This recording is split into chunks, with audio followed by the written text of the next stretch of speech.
Can a normal man really raise his hand against the woman he once swore to love and protect? Should a beaten woman remain silent in the name of keeping her home? In the name of protecting her children? And those children, should they stay silent spectators, or do they have the right to step into their parents' conflicts? These are questions that many ask themselves, difficult questions, where the answers vary according to cultures, traditions, and sometimes even generations.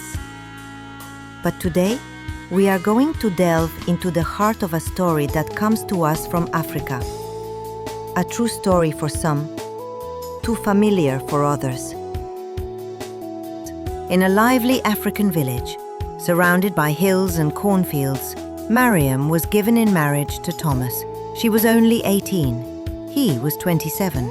Thomas was a respected man, charismatic, hard-working, the head of a small but prosperous business. Everyone believed Mariam was lucky. Their wedding was celebrated with grandeur. Drums echoed late into the night, and blessings poured over the young couple. But behind the facade of smiles, reality was different. In the early years, Mariam discovered a demanding, authoritarian husband. A single wrong word, and Thomas's voice would rise. Soon came the first slaps. Once, twice, then more and more often. The worst part? The next morning, Thomas acted as if nothing had happened. He would bring her fruit, joke with the children, greet the neighbors with his cheerful smile. No one suspected a thing. Mariam kept silent. She believed it was her duty as a wife to endure, that her silence was protecting her children. But each blow stole a piece of her dignity. Each insult carved an invisible scar in her heart. Mariam slowly learned to hide her wounds. When her eye was swollen, she would say she had stumbled while sweeping the yard. When her arms bore marks, she claimed she had fallen while carrying water. Neighbors sometimes asked questions, but her quick smile and brief answers closed every door. In front of her children, she played a role. She would say, "Your father is a good man. He is just tired." She taught them to honor him, to obey him, even when he respected no one. The children, still young, did not understand. They saw their mother crying at night but dared not speak. In the village, people praised Thomas's family. Look at them, such a beautiful example. No one knew that behind those walls, Mariam bore alone the crushing weight of silence. As if violence was not enough, Thomas went further. Over time, he took other wives. He said Mariam was not educated enough, that she could not speak well in public, that she did not accompany him in business. His new wives were younger, better educated, more modern. They wore elegant dresses, spoke French with confidence, used phones and computers with ease. Thomas paraded them like trophies, proof of his rising prestige. In front of his friends, he humiliated Mariam. "She's just a village girl." Mariam lowered her eyes, fists clenched under her skirt, swallowing her humiliation. Her children also suffered. They saw their father favoring the children of his other wives. Those children wore new clothes, went to better schools, while they were left with little. Mariam often wept in silence, telling herself her only role was to endure for her children's sake. Years passed. Mariam's children grew, and with them their awareness. They were no longer innocent. They had seen, they had heard, and above all, they would no longer accept. One night, Joseph, the eldest, returned from university. The house still echoed with Thomas's shouts after he had beaten Mariam. Joseph entered his mother's room and found her crying, her face swollen. Then he stepped into the courtyard, faced his father, and said in a trembling but firm voice, "Father, enough. We have seen it all. We have heard it all. You destroyed our mother, but you will not destroy us."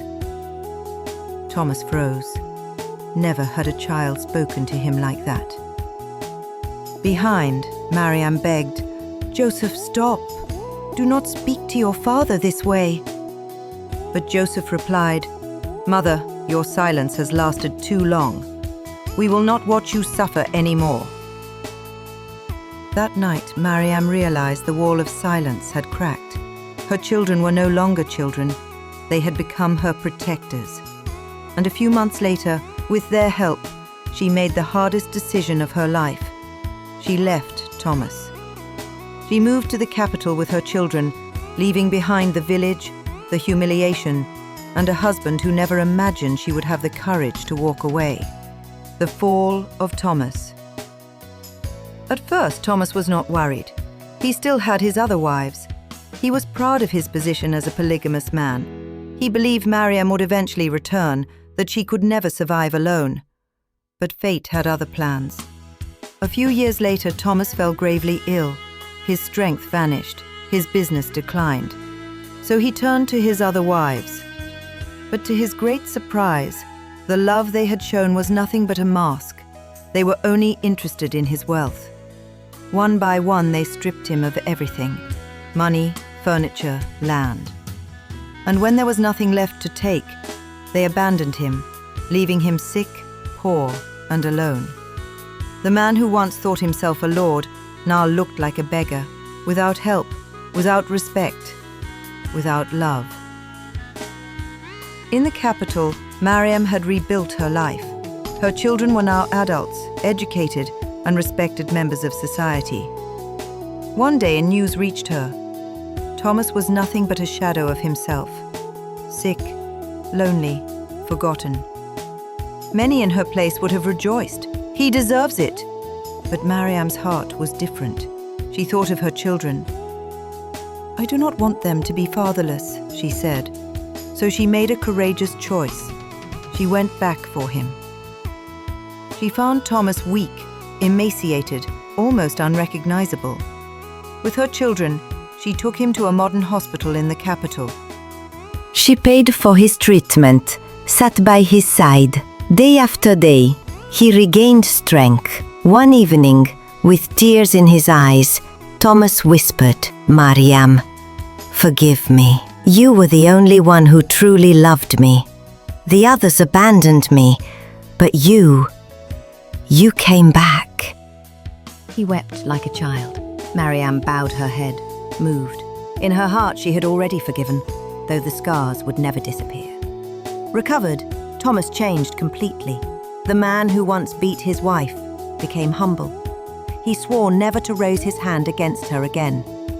More than that, he made his life a testimony. He went to villages, to conferences, telling his story openly. The true strength of a man is not in striking. True greatness lies in protecting and loving. This story teaches us that silence sometimes destroys more than it protects. Mariam suffered in silence, but her courage and forgiveness transformed her life, her children's lives, and even her husband's.